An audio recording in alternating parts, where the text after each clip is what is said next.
पुरअसरार कहानियों में adventure, suspense और क्राइम स्टोरी तो शामिल होती है, लेकिन उनमें मजाक का अंसर शामिल करना एक मुश्किल तरीन काम है। ज़ैर नज़र स्टोरी में ये अनोखी खूबी पैदा की गई है और फ़राईन मिस्र की लातादाद पुरअसरार कहानियों में उसके हैरत अंगेज दास्तान की शमूलियत एक मुनफरिद अमल है, और जहां उसमें लम्हा लम्हा सनसी है, वहां बेख्तियार कहके भी शामिल हैं। एडवेंचर, सस्पेंस और तंदो मज़ा से भरपूर नावल M.A. राहत के कलम से ताबूत। ड्राइवर रचर्ड समझ गया और दूसरे लम्हे उसने अपनी गाड़ी की रफ्तार बढ़ा दी। फिर अचानक उसने एकदम टर्न लिया। उसकी इस हरकत से टैक्सी उलटते उलटते बच गई थी। मुताकिब कार के पहियों की तेज चरचराहट सुनाई दी और फिर वो भी उसी सिमत घूम गई और फिर दोनों कारों में रेस होने लगी। मैंने पीछे घूम कर देखा, तोते की चोंच जैसी नाक वाला शख्स ड्राइवर के बराबर बैठा हुआ था और गाल पर उसके पीछे वो दूसरा साथी भी था। इसका मतलब है कि यहाँ उनके आदमी मौजूद थे, वरना उस कार का फौरी हसूल उनके लिए मुमकिन नहीं था। कई तंग और कुशादा सड़कों पर मुड़ने के बाद भी सुर्ख कार से मेरा पीछा नहीं छूटा। टैक्सी ड्राइवर की गर्दन पसीने से तर हो रही थी। एक मोड़ पर तेज रफ्तारी से घूमते हुए हमारी कार बेकाबू होकर फुटपाथ पर चढ़ गई, लेकिन ड्राइवर ने उसे संभाल लिया और फिर उसे सीधा करके आगे बढ़ा दिया। मैंने ड्राइवर को हदायत की और उसके अगले मोड़ पर कार की रफ्तार कम करके मुझे उतार दे, लेकिन उसका मौका नहीं मिल सका क्योंकि ताक़ब में आने वाली कार सर पर पहुंच चुकी थी। दोनों कारें मुख्तलिफ सड़कों पर तेज रफ्तारी से दौड़ती फिर रही थी और मैं न जाने कहां से कहां निकला था। फिर हम एक तंग सी सड़क पर पहुंच गए। उसी तंग सी सड़क पर दोनों तरफ मकानात और छोटी छोटी दुकानें बनी हुई थी। कार का फासला कुछ और कम हो गया। ड्राइवर रफ्तार पर काबू नहीं रख सका था क्योंकि जगह बहुत तंग थी। दफतन उसने गाड़ी एक छोटी सी नहर के पुल की तरफ घुमा दी, जो शायद सिर्फ पैदल आमदो रफत के लिए था, और ये उस ड्राइवर की सबसे बड़ी गलती थी। कार पुल के दरमियान पहुंच रही थी कि सुर्ख कार भी सर पर पहुंच गई और पहलू में आकर उसने जोर से टैक्सी को टक्कर मारी। टैक्सी ड्राइवर ने गाड़ी संभालने की कोशिश की, लेकिन कामयाब ना हो सका और दूसरे लम्हे टैक्सी रीलिंग तोड़ती हुई नहर में जा गिरी। चपा की आवाज़ बुलंद हुई, लेकिन खुशकिस्मती से खिड़कियों के शीशे चढ़े हुए थे। टैक्सी नहर में बैठती चली गई। फौरन ही उसमें पानी नहीं भरा था। मैंने बरक रफ्तारी से अपना सूटकेस और हाथ में संभाला, बाहर देखा और पूरी कुव्वत से दरवाज़ा खोल दिया। पानी का रेला अंदर घुस आया और उसने मुझे वापस सीट पर धकेल दिया। दूसरी तरफ ड्राइवर भी शायद दरवाज़ा खोल चुका था। मैं हिम्मत करके आगे बढ़ा और टैक्सी की अंदरूनी सीट से बाहर निकल आया। फिर मैंने ऊपर की जानब तैरना शुरू कर दिया। नहर बहुत गहरी नहीं थी। दूसरे लम्हे मेरा सर पानी की सतह से ऊपर था। सामान का हशर जो भी हुआ था वो अलग बात थी, लेकिन बहर तौर मैं उसे बचाकर किनारे तक पहुंच गया। चारों तरफ से लोग दौड़ पड़े थे और पुल के किनारों पर खड़े होकर चीख रहे थे। किसी कमबख्त ने फौरन ही मदद करने की कोशिश नहीं की थी। किनारे की ईंटों का सहारा लेकर ऊपर चढ़ते हुए मैंने हजूम पर निगाह डाली, लेकिन उनमें वो तोते की चोंच वाला आदमी मौजूद नहीं था। उसी वक्त पूरा सायरन की आवाज़ सुनाई दी और मैं बरक रफ्तारी से एक तलंग सी गली की तरफ दौड़ने लगा। यहाँ रुकने का मतलब ये होता कि विनस में दाखिल होते ही पुलिस के चक्कर में फंस जाऊं। खुशकिस्मती ये थी कि लोग मेरी तरफ मतवज्जा होने की बजाय पुलिस वालों के नहर में गिरी हुई टैक्सी के बारे में बता रहे थे। मुझे वहाँ से निकलने का मौका मिल गया। मेरे कपड़ों से पानी बह रहा था। उस तंग और सुनसान गली में चलते हुए मेरी निगाहें किसी पनाहगाह की तलाश में भटक रही थीं, लेकिन ऐसी कोई जगह मुझे नज़र नहीं आई जहाँ मैं घुसकर पनाह लेता। मकानात के दरवाजे मौजूद थे, लेकिन ये इंतहाई खतरनाक बात होती। पुलिस यकीनन थोड़ी बहुत देर के बाद मेरी तरफ मतवज्जा हो जाएगी और मैं जिस मकान में दाखिल होऊंगा उसके मकीन बाआसानी उसकी निशानदही कर देंगे। चुनाचा मैं दौड़ता हुआ गली के दूसरे सिरे की तरफ चल पड़ा। अभी मैं गली के उस सिरे से निकला ही था और ये अंदाज़ा नहीं लगा पाया था कि उधर क्या है कि दफतर मेरी निगाह उन दोनों की जानब उठ गई। तोते जैसी मुड़ी हुई नाक वाला नाक का मालक शख्स अपने एक साथी के हमरा हाथ में रिवाल्वर लिए हुए मुझ से चंद गाज के फासले पर मौजूद था। मैंने पलटकर भागने की कोशिश की, लेकिन उसने फौरन ही गोली चला दी और गोली मेरे सर से सिर्फ चंद इंच के फासले से गुजर गई। उसके साथ ही मेरे पांव लड़खड़ाने लगे और मैं ठोकर खाकर नीचे जा पड़ा। ये कोशिश मेरे लिए भी बेहतर ही हुई थी, वरना दूसरी गोली उसने सही निशाने पर चलाई थी और फिर वो मेरे सर पर पहुंच गया।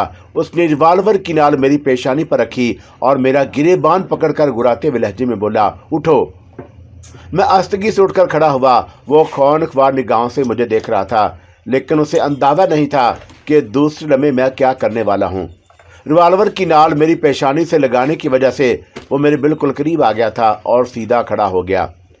मैंने दोनों हाथ बुलंद किए, लेकिन उसके साथ ही मेरा घुटना उसके पेट पर पड़ा और दूसरी लम्हे उसके हलक से एक जोरदार कराह निकली।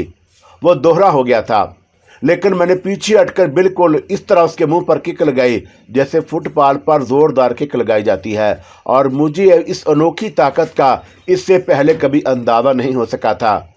मेरी ठोकर उसकी ठोड़ी के नीचे पड़ी थी। उसका सर पहले पीछे हुआ, फिर दोनों पांव ऊपर उठे और उसके बाद फिदा में बुलंद होकर गर्दन के बल नीचे गिरा।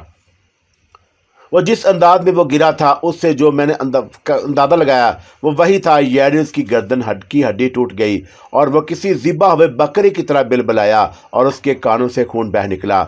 लेकिन मुझे दूसरे आदमी को भी देखना था जो फौरन अकब से मुझ पर हमला आवर हुआ था। मैंने ज़मीन पर बैठकर उसे अपने आप पर छा जाने से रोका, लेकिन उन दोनों की शामत ही आ गई थी, क्योंकि वह मुझ पर से गुजरकर अपने उस मरे हुए साथी पर जा पड़ा। फिर भला मैं उसे कहाँ मौका दे सकता था। मेरी जोरदार ठोकर उसकी पिसलियों पर पड़ी और उसके बाद मेरे पांव मुसलसल चलते रहे।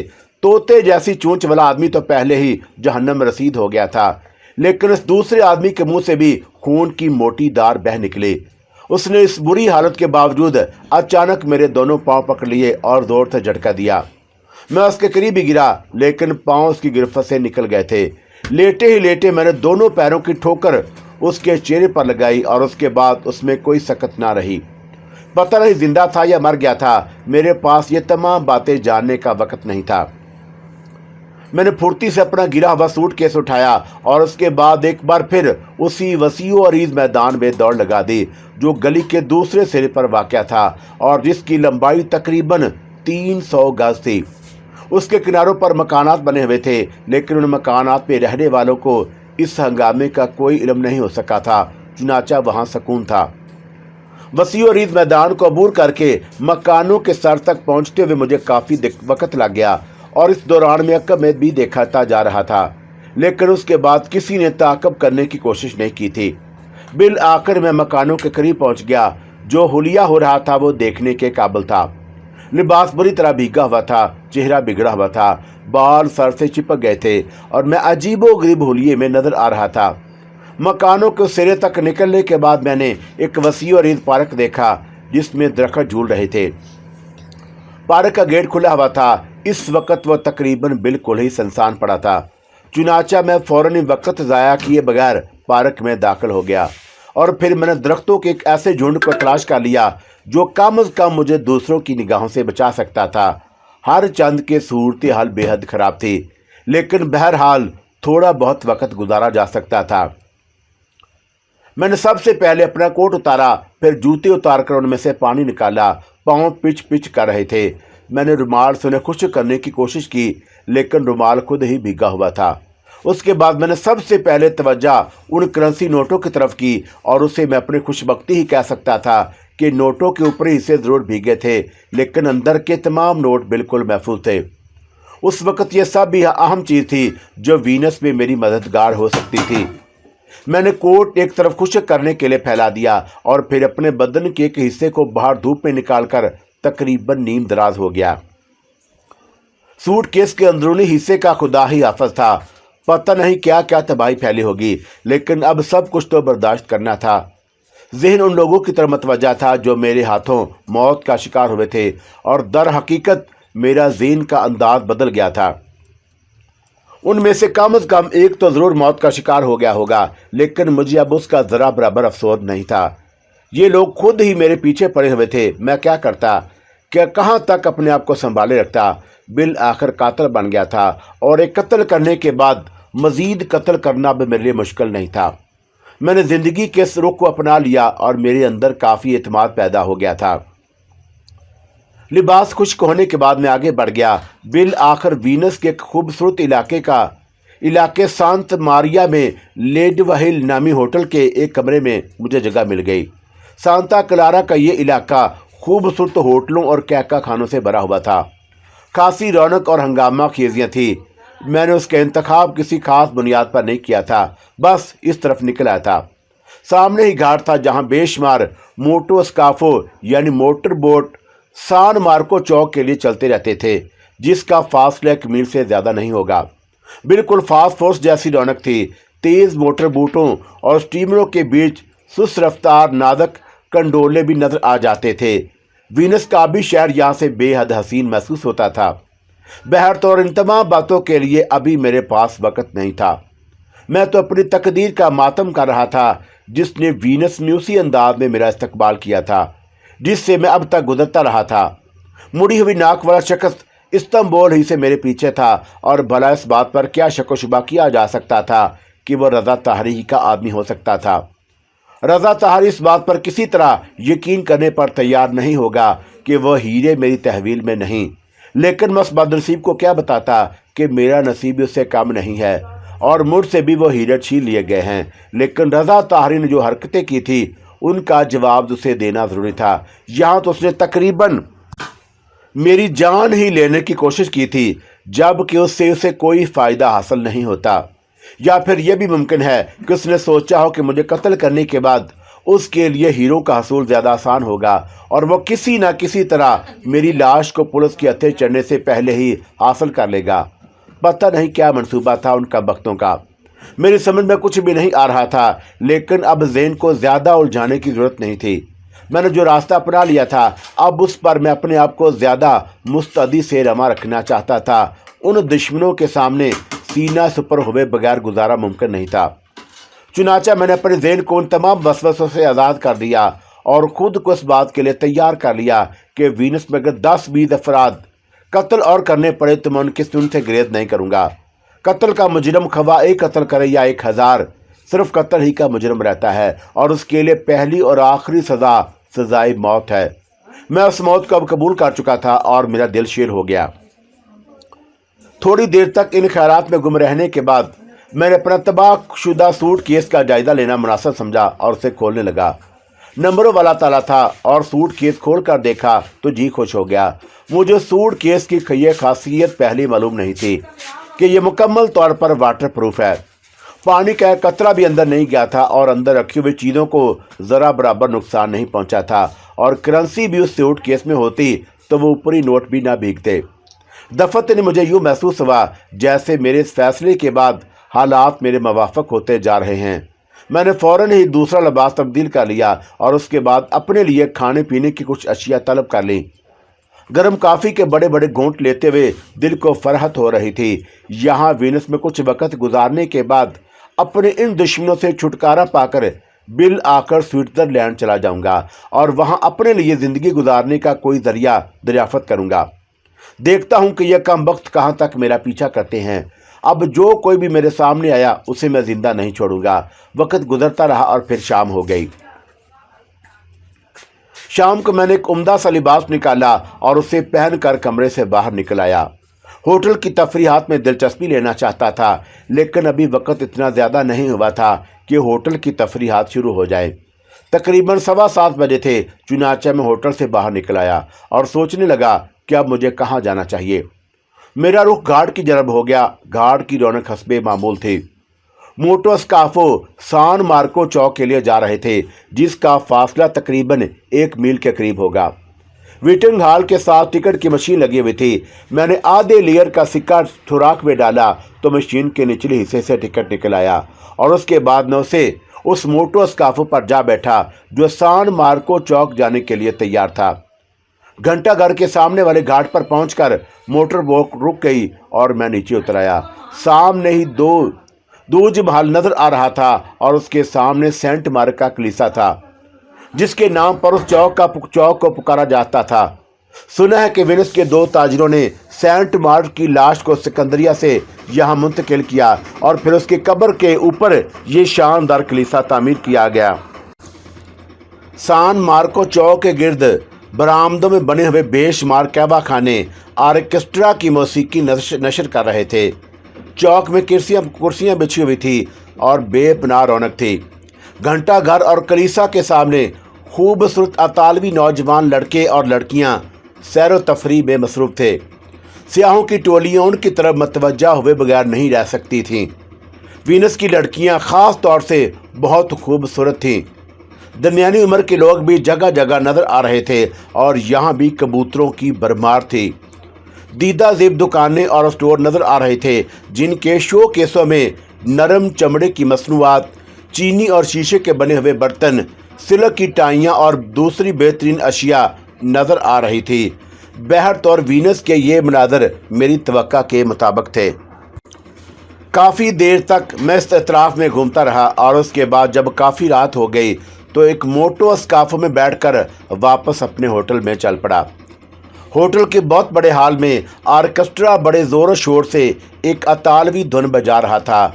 मैंने उचटती हुई नज़र से मेज़ों पर बैठे हुए लोगों पर डाली।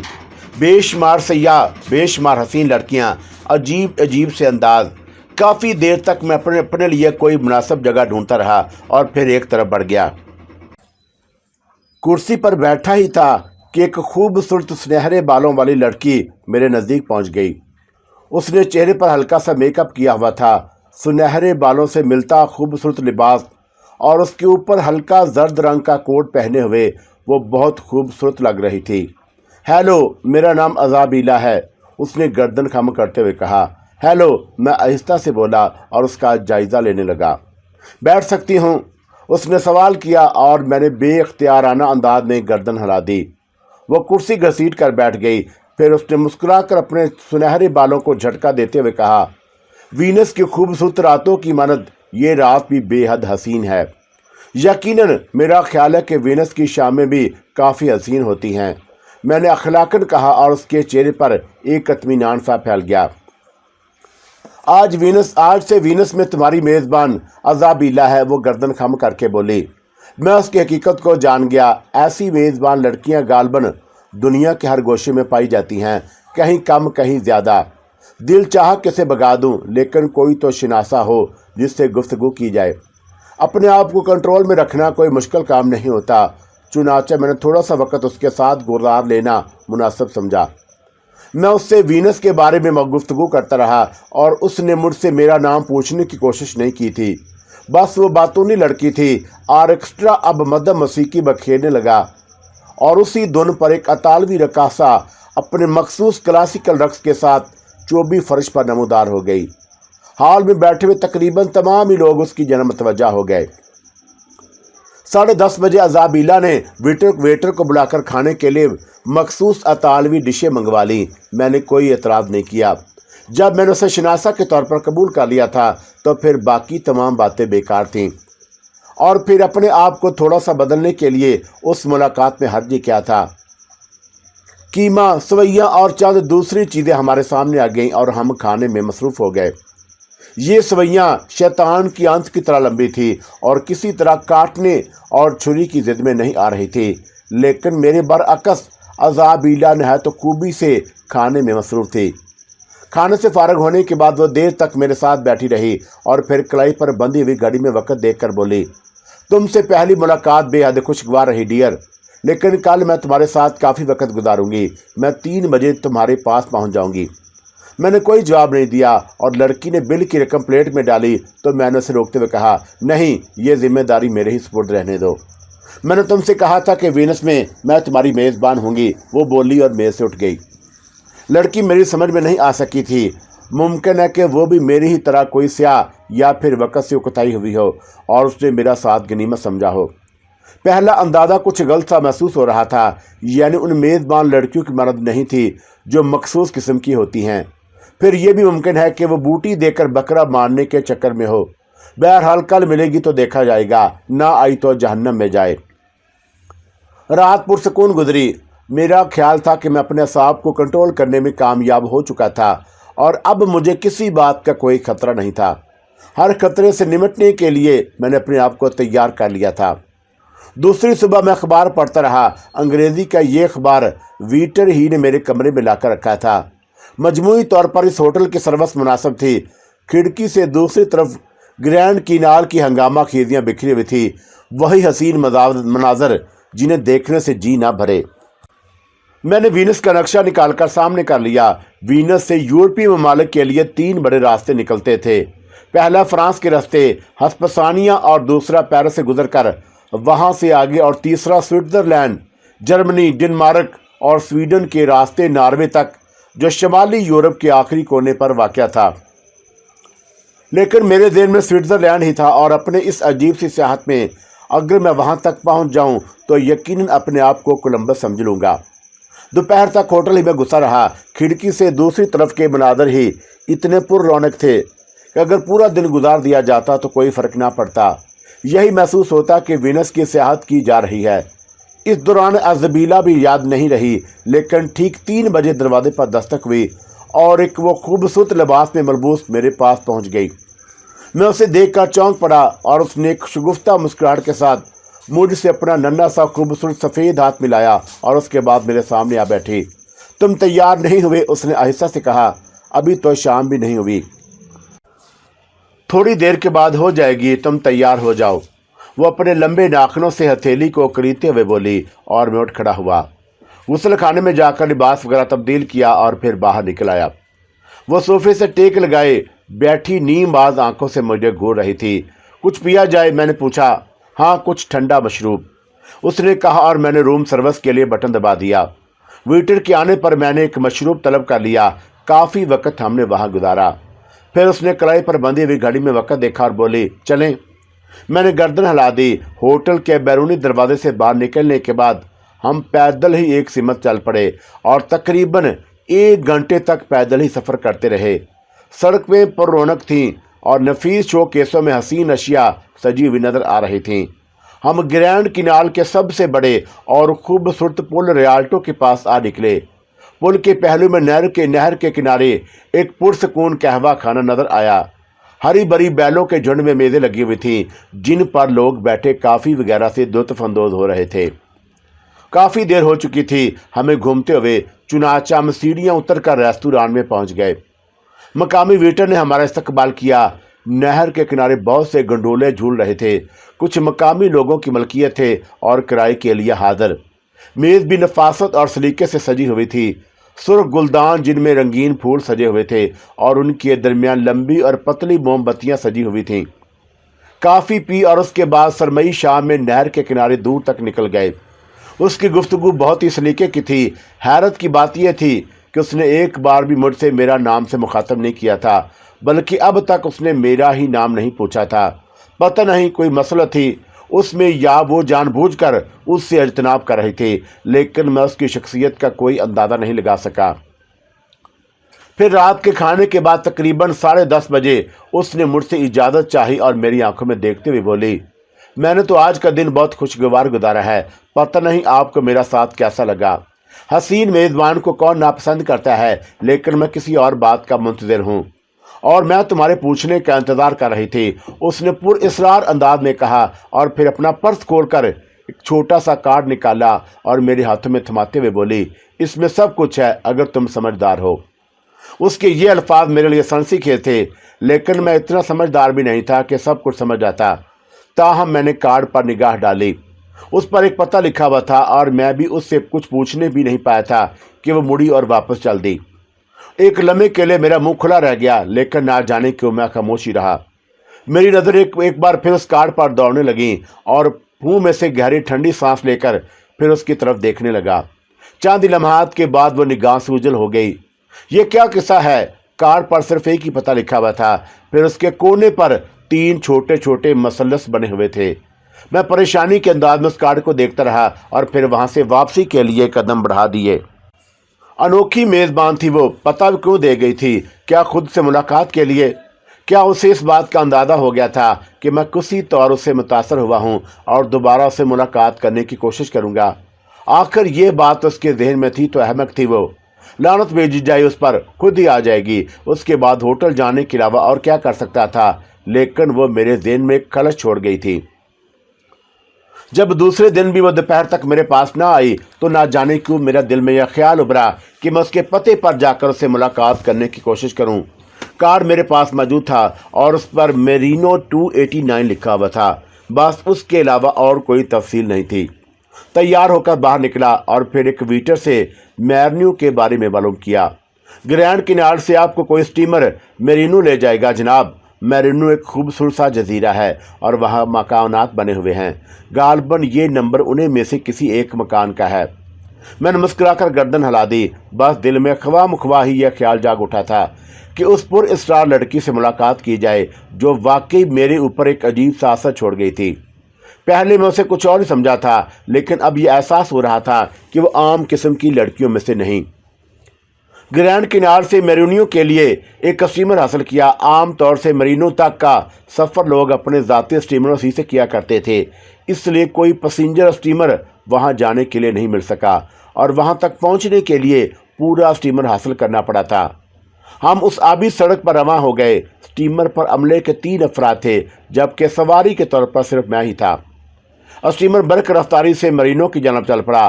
बाकायदा आबी रूट बने हुए थे और फिर मुझे जिस साहल पर उतारा गया वो इंतहाई खूबसूरत नजर आ रहा था। लकड़ी के प्लेटफार्म पर कई सीढ़ियां ऊपर को गई हुई थी। ये प्लेटफार्म के किनारे किनारे दरख्त लगाए गए थे जो पानी में झुके हुए थे। मैं ये सीढ़ियां अबूर करके ऊपर पहुंच गया। प्लेटफार्म पर 2-3 अफराद अपने अपने कामों में मसरूफ थे। मैंने कार्ड पर दिए हुए नंबर के बारे में उनसे पूछा तो उनमें से एक ने इशारे से मेरी एक सीमत रहनुमाई करते हुए कहा, तुम्हें तकरीबन 1 मील पैदल चलना पड़ेगा और उसके बाद तुम इस नंबर पर पहुंच जाओगे। मैंने उनका शुक्रिया अदा किया और उनके बताए हुए रास्ते की जानब चल पड़ा। स्टीमर से मैंने वापसी के लिए भी कह दिया था, चुनाचा उसे मेरा यहीं इंतज़ार करना था। तो लड़की यहाँ रहती है। बाजार खासी खूबसूरत जगह मालूम होती थी। दरख्तों के झुंड दूर तक बिखरे हुए थे। ज़मीन 1 इंच भी खाली नहीं थी। चारों तरफ सरसब्ज घास और उनके दरमियान उगे हुए खूबसूरत फूल और कहीं दरख्तों में छुपी हुई खूबसूरत इमारतें। मैं अंदाजे से सफ़र कर रहा था और फिर उस इमारत के पास पहुंच गया जिस पर कार्ड का दिया हुआ नंबर दर्ज था। इमारत के बैरूनी हिस्से में मुझे 2 अफराद खड़े नजर आए। सूरतें मेरे लिए बिल्कुल अजनबी थी, लेकिन ये मकामी लोग नहीं मालूम होते थे। दोनों शायद मेरे करीब आने का इंतज़ार कर रहे थे। चुनाचा मैं उनके करीब पहुंच गया। माफ़ कीजिएगा, मुझे मिस आजबीला से मिलना है, आइए, उनमें से एक ने कहा और मुझे लिए हुए इमारत के अंदरूनी हिस्से में दाखिल हो गया।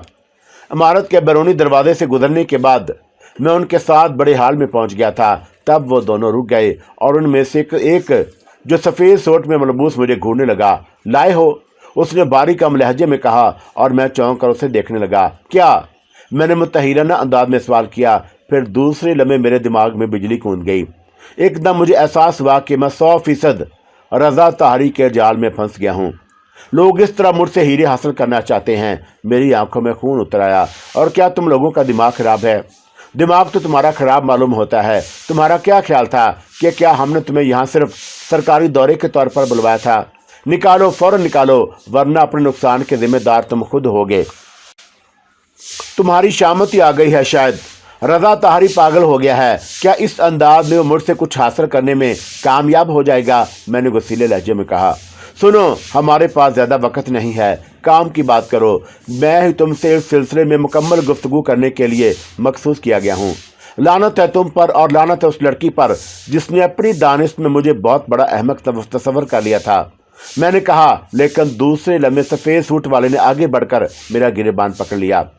ये दूसरी बात है कि मेरा उल्टा हाथ उसके मुंह पर पड़ा था और वो बुरी तरह पीछे उलट गया। लेकिन उसके नज़दीक खड़े हुए शख्स ने अपनी आहनी उंगलियां शिकंजों की तरह मेरी गर्दन में प्यूसत कर दी और मैं उसकी इस गिरफ्त से निकलने की भरपूर जद्दोजहद करने लगा। मैंने पलट कर कोहनी उसके पेट में मारी और मेरा ये हरबा किसी कदर कारगर रहा। उसकी गिरफ्त ढीली पड़ते ही मैंने अपनी गर्दन छुड़ाकर उसकी पेशानी पर एक घूंसा रसीद किया और फिर जूं नहीं वो नीचे गिरा, मैंने एक भरपूर ठोकर उसके पेट पर मारी। उसके हलक से बुरी तरह आवाज़ निकली थी और वह मुंह से खून की धार बह निकली। लेकिन दफतन अकब से मेरे सर पर एक ज़ोरदार ज़रब पड़ी और मेरे दोनों हाथ फिजा में फैल गए। मैंने अपनी खोपड़ी को संभालने की कोशिश की, लेकिन ज़रब इतनी ज़ोरदार थी कि मैं आंखों की बेनाई बेहाल न कर सका। देर तक तारे नज़र आते रहे और उसके बाद शायद मैं ऊंधा ही ज़मीन पर जा पड़ा था। होशो हवास ने आरती तौर पर साथ छोड़ दिया, लेकिन रफ्ता रफ्ता आंखों से धुंध छटने लगी। काफी बुलंदी पर एक सुराख नजर आ रहा था जिससे रोशनी सी छन कर अंदर आ रही थी, जबकि मेरे अतराफ में अंधेरा फैला हुआ था।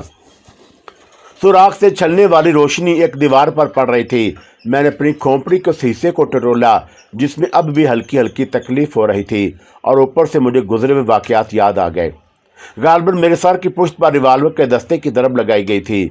दुखन अब भी हो रही थी। मैंने टटोल कर उस शीशे को देखा, लेकिन टूट फूट का कोई निशान नजर नहीं आया, और उसके बाद मैं अतराफ के माहौल पर निगाहें दौड़ाने लगा। तारीकी की वजह से यह अंदाजा तो नहीं हो पा रहा था कि मैं कहाँ हूँ, लेकिन बहर तौर से वसी हाल का जायजा लिया जा सकता था। निगाहें तारीकी की आदी हो गईं और बुलंदी से चमकने वाले सूरज मजीद मदद की। मैं एक बिस्तर पर पड़ा हुआ था और मुझसे कुछ फासले पर कोई और भी मौजूद था। मैं आंखें फाड़ फाड़ कर उन लोगों को देखने की कोशिश करने लगा जो शायद आपस में गुफ्तगू कर रहे थे। फिर मैंने भारी आवाज़ में पुकारा, यहाँ कौन है? क्या यहाँ रोशनी नहीं हो सकती? मेरी इस आवाज़ के जवाब में फौरन ही एक बर्राई हुई सी आवाज़ सुनाई दी, हम दोनों बंधे हुए हैं। अगर तुम्हारे हाथ खुले हुए हैं तो मैं सहरी के बराबर दीवार पर लगा हुआ स्विच ऑन कर दो, रोशनी हो जाएगी। मैंने उसकी आवाज़ को हैरत से सुना। फिर मुतहिराना अंदाज में सहरी से नीचे उतरकर दीवार पर लगे हुए स्विच को टटोला, और थोड़ी देर के बाद कमरे में एक ट्यूबलाइट रोशन हो गई। मैंने चुंदिहाई हुई सी निगाहों से उन दोनों को देखा जो मेरी ही जैसी मुसहरियों पर पड़े हुए थे, लेकिन उनके हाथ और पांव मजबूत रस्से से कसे हुए थे, जबकि मैं आज़ाद था। उनमें एक मर्द और एक मुअम्मर खातून थी। दोनों ही शक्लो सूरत से पुरवकार नजर आते थे, और यकीनन उनका तल्लुक किसी यूरोपीय मुल्क से था। वो दोनों भी अजीब सी निगाहों से मुझे देखने लगे। मैं ये सोचकर आगे बढ़ा कि कम से कम उन्हें इनकी बंदिशों से आज़ाद कर दूं, लेकिन अभी मैं चंद ही कदम आगे बढ़ा था कि कब से एक सरसराती हुई आवाज़ सुनाई दी, नहीं, तुम इन्हें खोलने की कोशिश नहीं करोगे। मैंने पलट कर देखा तो अज़ाबीला हाथ में रिवाल्वर लिए खड़ी थी। मैं चौंक पड़ा, और इस वक्त अज़ाबीला बिल्कुल ही मुख्तलिफ नज़र आ रही थी। मैं हैरत से आंखें फाड़े से देखता रहा। हाँ मिस्टर पॉल मॉर्सन, दर हकीकत आपने खुद ही मुआहदे की खिलाफ वर्जी की है। भला ये कैसे मुमकिन हो सकता है कि आप हमारी मतलूबा चीज़ें हमें फराहम किए बगैर इन दोनों को आज़ाद कर सकें? अज़ाबीला, और मैंने मुतअज्जबाना अंदाज में कहा, वापस आ जाइए। आपको इनकी सिर्फ एक झलक दिखाना मकसूद थी। ये बताना था आपको कि ये दोनों अभी तक महफूज हैं, लेकिन सिर्फ इस वक्त तक जब तक आप हमारी ख्वाहिश पूरी नहीं कर देते। वक्त ज़ाया करना सिर्फ आप ही के लिए नुकसानदा होगा। आइए प्लीज़, वापस आ जाइए। क्या फ़ायदा मैं आपकी दोनों टांगें ज़ख्मी कर दूं और उसके बाद आप कुछ दिन तक काम करने के काबिल ना रहें। मैं ना जाने दिल ही दिल में कितनी गालियों से दे डाली, और अपने आप को भी। क्या फिर मेरी ये मनहूस शक्ल किसी को धोखा दे रही है? अब तो इस बात की तरवीद करते हुए भी अपने आप को अजीब लगता था कि मैं फलां नहीं हूँ। मुसीबत ही बनकर रह गया था मेरा चेहरा मेरे लिए। बहर तौर अज़ाबीला का अंदाज बताता था कि अगर मैंने उसकी बात ना मानी तो वो यकीनन मुझ पर फायर कर देगी। खुद अपने आप पर भी लानत भेजने को जी चाहता था। आखिर मैं उस लड़की से इतना मशहूर क्यों हो गया था और उसके दिए हुए पते पर दौड़ा चला आया। बहर तौर उसकी हदायत पर अमल किए बगैर और कोई चारा कार नहीं था। चुनाचा खामोशी से चल पड़ा और थोड़ी देर के बाद अपने उस कैद खाने से बाहर निकल आया। फिर एहसास हुआ कि किसी किस्म की जल्दबाजी ना करके मैंने जहानत ही का सबूत दिया है, क्योंकि अज़ाबीला तन्हा यहाँ नहीं आई थी। दरवाजे के बाहर 3 अफराद और मौजूद थे, और उनमें 2 वही थे जिनसे पहली बार मेरी मुलाकात हुई थी। अज़ाबीला के सामने वो मुअद्दब नजर आ रहे थे। अज़ाबीला ने उन्हें इशारा किया और वो मेरे अक़ब में आ गए। तीनों ही मसला थे, और इस तरह वो लोग मुझे लिए हुए एक बड़े हाल नुमा कमरे में पहुंच गए, जहां एक कुशादा मेज़ और चंद कुर्सियां पड़ी हुई थी। मुझे कुर्सी पर बैठने का इशारा किया गया, और अज़ाबीला वहां से हटकर मेज़ के अक़ब में पड़ी हुई कुर्सी पर जा बैठी। हाँ तो मिस्टर पॉल मॉर्सन, मेरी समझ में नहीं आता कि आपने हमारे मुतालबात मंजूर करने के बावजूद बदअहदी क्यों की। आपको उसकी फ़ाइल के साथ आना चाहिए था। मोहतरमा, मेरी बदनसीबी मुझे ना जाने क्या क्या सूरतें दिखाती हैं। आप मुझे सिर्फ एक बात बता दीजिए, क्या रज़ा ताहरी से आपका कोई तल्लुक़ है? क्या मतलब? अज़ाबीला चौंक कर बोली। रज़ा ताहरी वो मनहूस हीरो का स्मगलर जो मेरी जान का दुश्मन बन गया है। क्या आप मुझे इसके बारे में कुछ बता सकती हैं? दर हकीकत मैं ये सवाल सिर्फ इसलिए कर रहा हूँ कि आपने मुझे पॉल मॉर्सन कहकर पुकारा है। अगर मैं आपसे ये कहूँ कि मैं पॉल मॉर्सन नहीं, तो क्या आप इस बात पर यकीन कर लेंगे? ज़ाहिर है कि नहीं, और उस बात पर ताज्जुब भी करूँगी कि तुमने अपना मंसूबा क्यों तब्दील कर दिया है। मंसूबा? हाँ, इससे पहले तो तुमने अपने आप को पॉल मॉर्सन तस्लीम कर लिया था। कब? मैंने मुतहय्यराना अंदाज में जवाब दिया। हमारे दरमियान कोड का तबादला नहीं हुआ था, उसके बाद ही हमने एक दूसरे को शनाख्त नहीं किया था। अज़ाबिला ने कहा। कोड? कौन सा कोड? मैंने परेशान लहजे में कहा, और अज़ाबिला के चेहरे पर किसी कदर गुस्से के आसार पैदा हो गए। फिर वह झल्लाए हुए लहजे में बोली, वीनस की खूबसूरत रातों की मानद ये रात भी बेहद हसीन है, और जवाब में तुमने कहा था कि वीनस की शामें भी काफ़ी हसीन होती हैं। वो कोड था। बनने की कोशिश मत करो मिस्टर पॉल मॉर्सन, सिर्फ ये बताओ कि तुम्हारे अंदाजे में तब्दीली क्यों पैदा हुई। अरे मैं लानत भेजता हूँ अपने अंदाज पर, बल्कि खुद पर भी। भला वो भी कोई कोड था? तुमने रात के हुस्न की तारीफ की थी, और चौंका उस वक़्त रात नहीं हुई थी, इसलिए मैंने शाम के हुस्न का तज़किरा कर दिया था। भला इसमें कोड? कौन सा कोड दोहराया गया? अज़ाबिला गुस्सीली निगाहों से मुझे देखती रही, और फिर उसने कहा, मुमकिन है कि तुम्हारे ज़हन में यह ख्याल हो कि किसी तरह तुम इन दोनों को यहाँ से निकाल लोगे, लेकिन ऐसी कोई कोशिश तुम तीनों की मौत का बायस बन जाएगी, उसके अलावा और कुछ नहीं। क्या समझे? वो अपनी जगह से उठ गई, और फिर उसने नफरत भरे लहजे में कहा, मिस्टर पॉल मॉर्सन को 3 नंबर में बंद कर दो। मैं देखूंगी कि इन लोगों ने क्या प्रोग्राम तरतीब दिया है। मेरी एक नहीं सुनी गई, और वो लोग मुझे घसीटते हुए बाहर ले आए। 3 नंबर एक ज़मीन दोस्त कैद खाना साबित हुआ। मुझे अंदर धकेल कर बाहर से दरवाज़ा बंद कर दिया गया। मैं परेशानी के अंदाज में गोशे में जा बैठा। ये नई आफ्ताब गले पड़ी थी। वैसी अज़ाबिला की बातों पर मुझे अब भी शक हो रहा था। मेरे अपने ज़हन में सिर्फ यही तस्वर था कि रज़ा ताहरी के चक्कर में फंसा हुआ हूँ, लेकिन मेरी खुशबख्ती थी कि चक्करों की मेरे लिए कमी नहीं थी। अब कोई फाइल और पॉल मॉर्सन था, और वो कोड मैंने वीनस की हसीन शामों और हसीन रातों पर खलूस दिल से लानत भेजी, जिनका तज़किरा करके मुसीबत में फंस गया था। अगर वही कोड गलत हो जाता तो शायद इस अजाब की नौबत ना आती। लेकिन चक्कर क्या था? बहुत कुछ सोचने के लिए वो था। वो मुअम्मर औरत और औरत क्यों बंधे हुए थे, और गुफ्तगू से यही अंदाज़ा हो रहा था कि उनकी रिहाई के लिए कोई फाइल तलब किया जा रहा है। बात काफ़ी दिलचस्प थी, लेकिन मेरी अक्ल से बाहर। बहुत देर तक परेशानी के आलम में बैठा सोचता रहा, और वक्त गुजरता रहा। कोई तरकीब समझ में नहीं आ रही थी। मैं इस वक्त मरीनो नामी जजीरे में था, और पूरे वीनस में मेरा कोई हमदर्द नहीं था। अब तो सिर्फ इसी सूरत में गुलो खलासी मुमकिन थी कि असल पॉल मॉर्सन उन लोगों के पास आ जाए और उनकी सौदेबाजी मुकम्मल हो जाए। बहुत सोचने समझने के बाद मैं उठा और दरवाजे पर ज़ोर ज़ोर से दस्तक देने लगा। मेरा अंदाज़ा गलत नहीं था। मुझे वहां बंद करने के बावजूद मेरी निगरानी की जा रही थी। एक छोटी सी खिड़की खुली, और एक शख्स ने पूछा, क्या बात है, क्या चाहते हो तुम? मिस अज़ाबिला से मिलना चाहता हूँ। इनकार करो और इत्तला दे दी जाएगी, उसने कहा, और खिड़की बंद कर दी गई, और मुझे तकरीबन 20 मिनट तक इंतज़ार करना पड़ा। उसके बाद कमरे ही में एक अजीब खड़खड़ाहट सुनाई दी, और किसी माइक्रोफोन पर अज़ाबिला की आवाज़ उभरी। हाँ मिस्टर पॉल मॉर्सन, कहिए क्या चाहते हैं आप?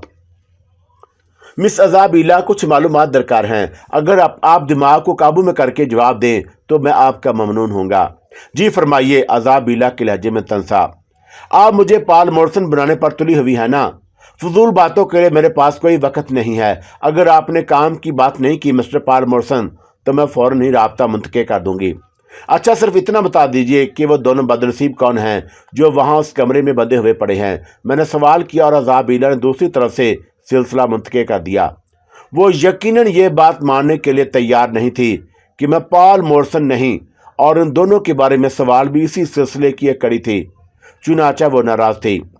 मैं ठंडी सांस लेकर दोबारा अपनी जगह जा बैठा। ये कोशिश कारगर नहीं हो सकी थी।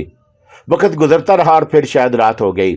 खुदा का शुक्र था कि उन लोगों को मेरे भूखे होने का ख्याल आ गया, और रात को दरवाज़ा खोलकर तीनों मसला अफराद ने मेरे खाने की ट्राली अंदर धकेल दी।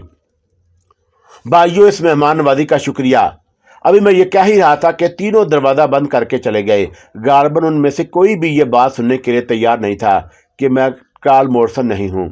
میرے سمجھ میں نہیں آ رہا تھا کہ میں خود کو پال مورسن کیسے تسلیم کر لوں۔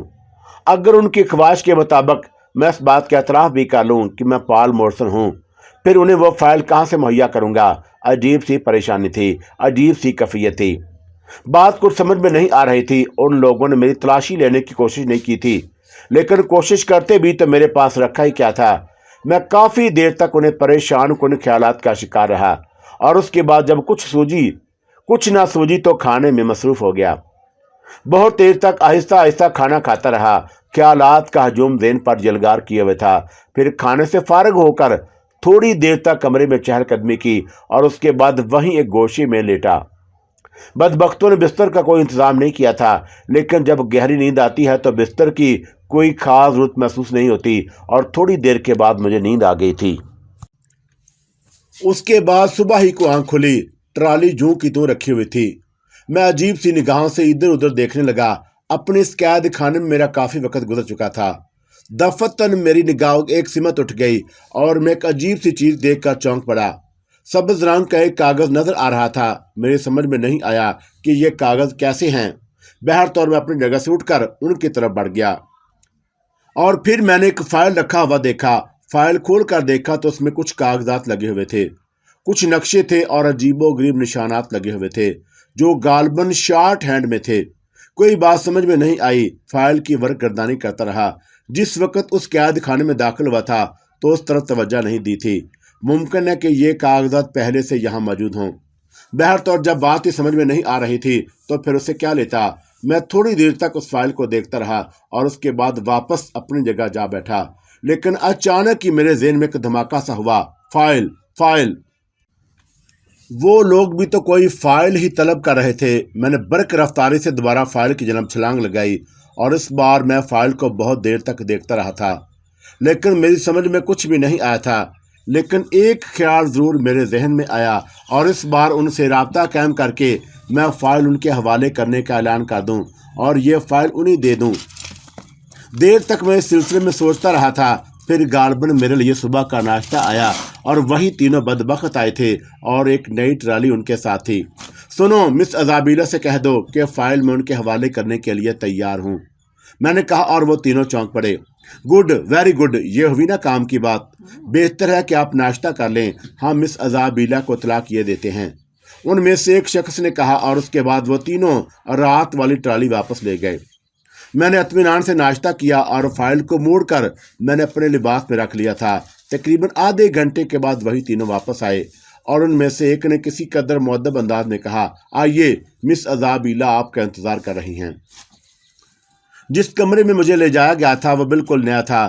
ایزابیلا ایک آرام دہ صوفے پر دراز تھی۔ برابر ہی دو افراد اور بیٹھے ہوئے تھے جو خاصی جگادری شکل کے مالک نظر آ رہے تھے۔ ان میں سے ایک نے تیکھی نگاہوں سے مجھے دیکھا، اور پھر آہستہ سے بولا، مسٹر پال مورسن، تعجب ہے کہ آپ فرینک میسن کو نہیں پہچان رہے۔ میرا نام فرینک میسن ہے۔ میں کسی کو نہیں پہچان رہا۔ مسئلہ یہ پیدا ہوتا ہے کہ فائل آپ کے حوالے کر دینے کے بعد آپ لوگ میرے ساتھ کیا سلوک کریں گے، جس کا آپ سے وعدہ کیا گیا ہے۔ ظاہر ہے کہ ہمارے درمیان ایک پروکار سودا ہو رہا ہے، لیکن ہمیں تعجب یہ ہے کہ آپ نے اس سودے سے انکار کیوں کیا تھا۔ جب آپ فائل اپنے ساتھ لے کر آئے تھے تو پھر آپ نے ان سے انحراف کیوں کیا، اور تم لوگوں نے میری تلاشی کیوں نہیں لی؟ اس لیے کہ ہماری نگاہوں میں آپ کا ایک وقار ہے، آپ ایک پروکار شخصیت کے بالک ہیں۔ غصہ صرف اس بات پر آیا تھا کہ ایک سودے کی تکمیل ہونے کے بعد آپ نے ان سے انحراف کیوں کیا۔ ٹھیک ہے، جو کچھ بھی ہوا اس کی وجہ کچھ بھی ہو، لیکن میں نے اپنا فیصلہ تبدیل کر دیا ہے۔ میں فائل آپ لوگوں کے حوالے کرنے کے لیے تیار ہوں۔ بہت بہتر مسٹر پال مورسن، آپ فائل ہمیں دیجیے، ہم بھی اپنے وعدے کو نبھائیں گے۔ میں نے لباس سے فائل نکال کر اس کی طرف بڑھا دی، اور ان میں سے ایک شخص نے، جس اپنا نام فرینک میسن بتایا تھا، جھپٹ کر فائل میرے ہاتھ سے لے لی، اور پھر وہ اسے لیے ہوئے ایک صوفے پر جا بیٹھا اور اس کی ورق گردانی کرنے لگا۔ تقریباً 5 منٹ تک اس نے فائل میں لگے ہوئے مختلف کاغذات دیکھے، اور پھر مسکرا کر ایزابیلا کی طرف دیکھتا ہوا بولا، فائل مکمل ہے۔ گڈ، ویری گڈ، اس کا مطلب ہے کہ مسٹر پال مورسن نے اپنا قول نبھایا، اور اب بھلا ہمیں اس بات پر کیا اعتراض ہو سکتا ہے؟ شکریہ مسٹر پال مورسن، آپ اپنے آپ کو آزاد سمجھیے، اور آپ کے وہ دونوں ساتھی بھی آپ کے ساتھ ہی یہاں سے جائیں گے۔ بالکل ٹھیک، میں نے کہا اور گردن جھکا لی۔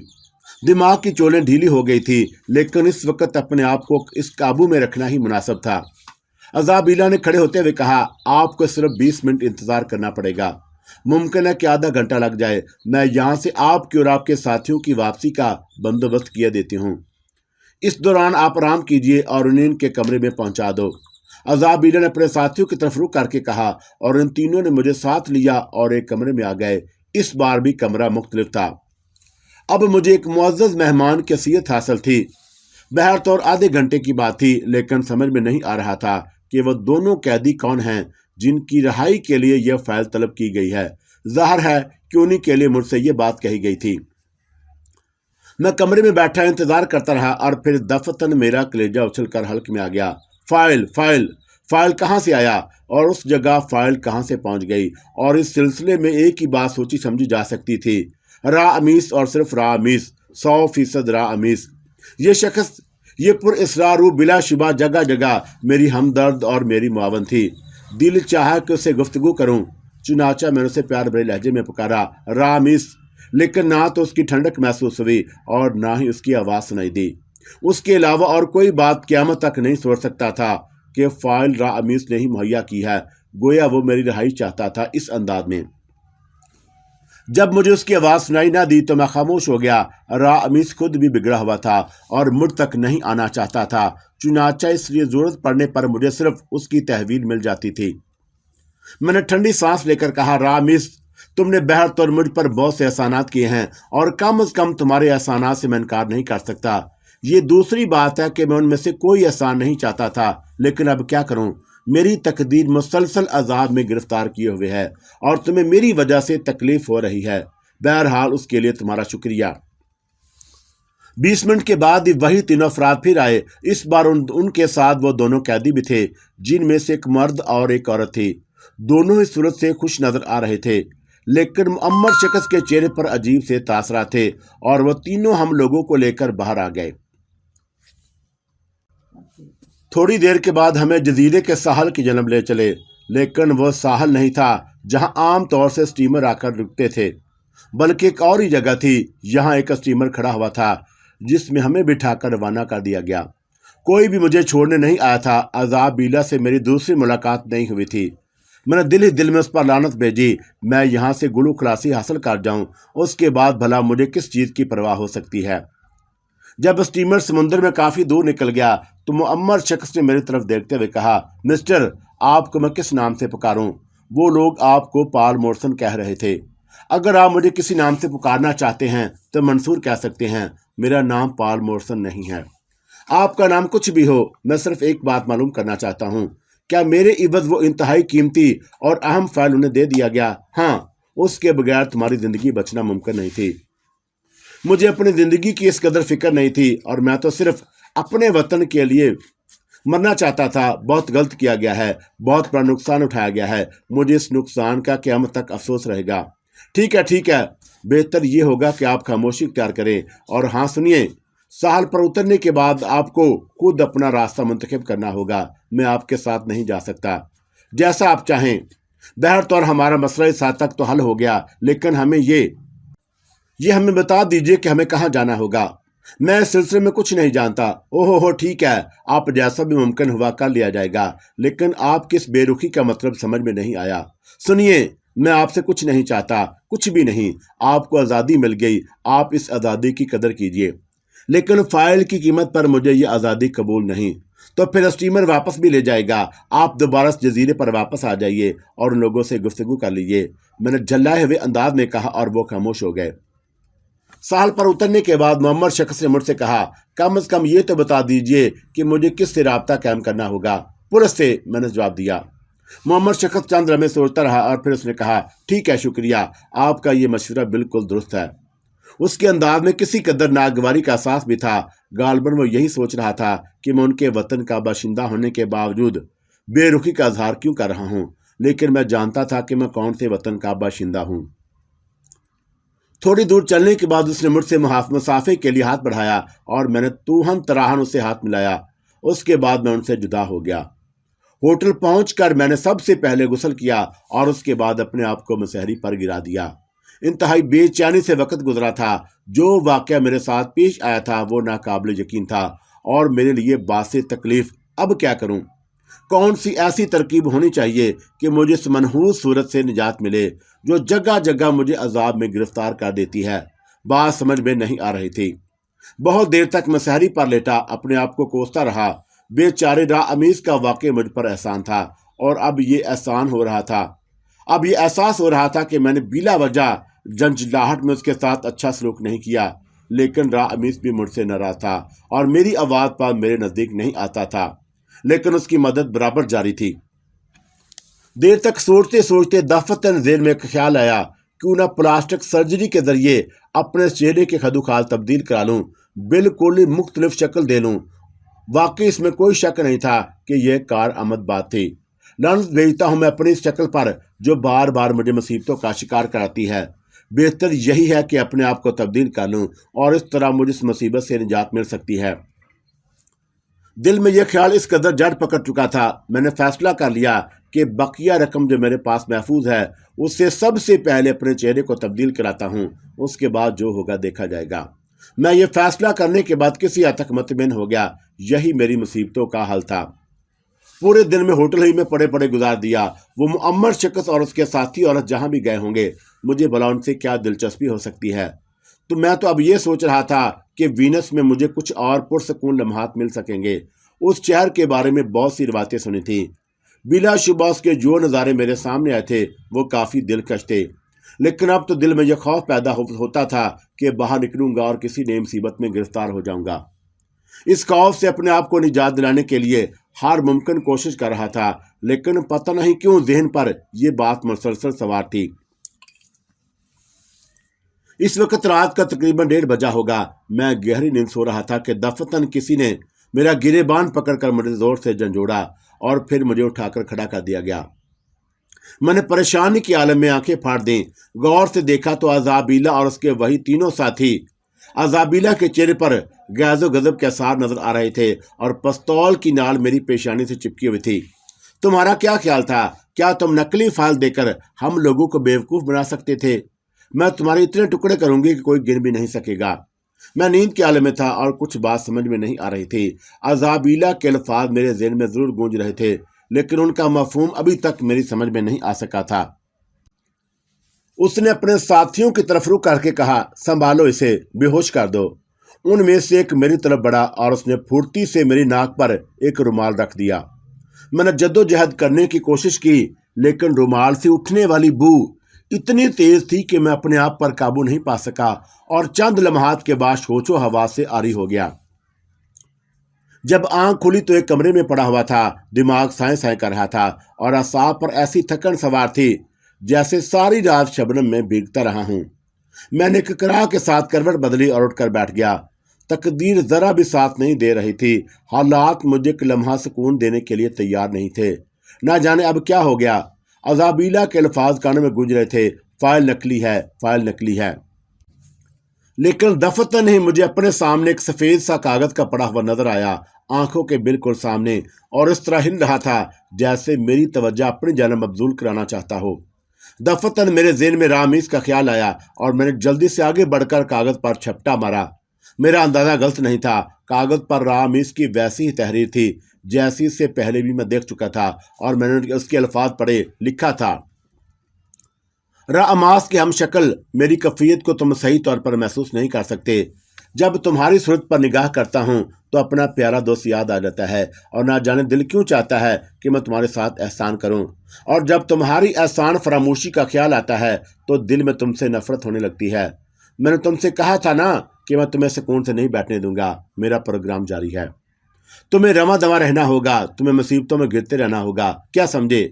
रूहें जब इंतकाम पर उतरती हैं तो फिर उनसे मुकाबला नहीं किया जा सकता। मेरे और तुम्हारे दरमियान एक चेकलिस्ट चल रही है।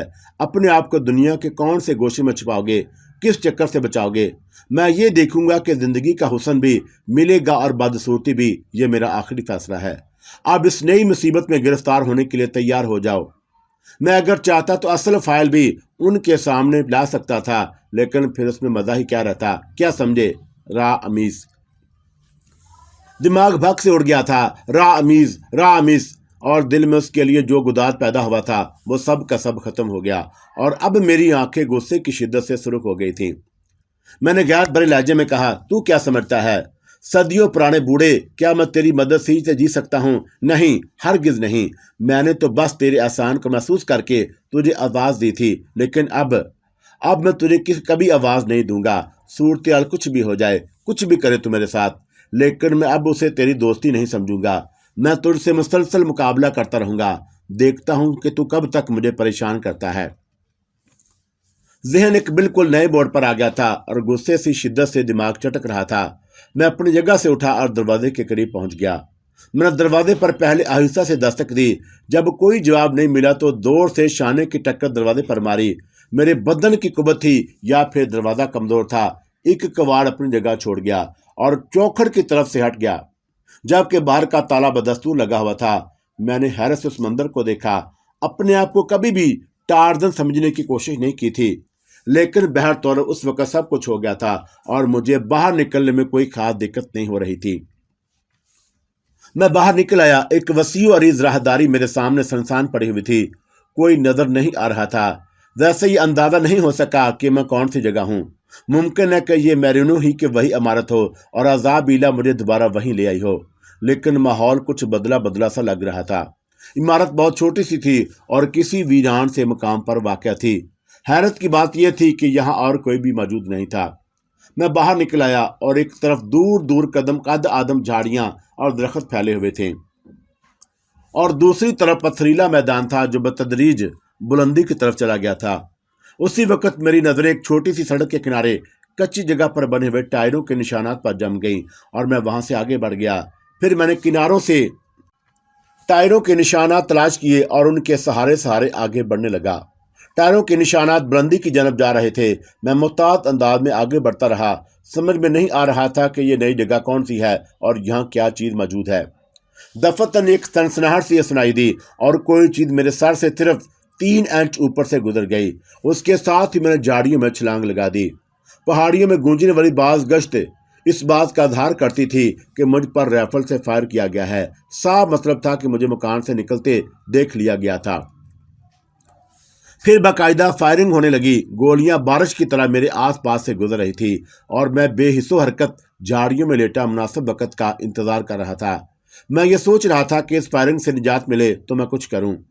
فائرنگ ایک لمحے کے لیے رکی تھی اور میں نے اس موقع سے فائدہ اٹھایا اور اچھل کر ایک درخت کی آڑ میں چھپ گیا۔ فائرنگ دوبارہ شروع ہو گئی تھی اور مجھے کوئی اندازہ نہیں کہ وہ کون لوگ ہیں اور کہاں چھپے ہوئے ہیں۔ پتہ نہیں ان کی تعداد کتنی ہے۔ بس میں یہ سوچ رہا تھا کہ وہ کوئی بھی ہیں، اگر میرے ہاتھ لگ جائیں تو ایک بار پھر میں اپنی قوتوں کو آزماؤں۔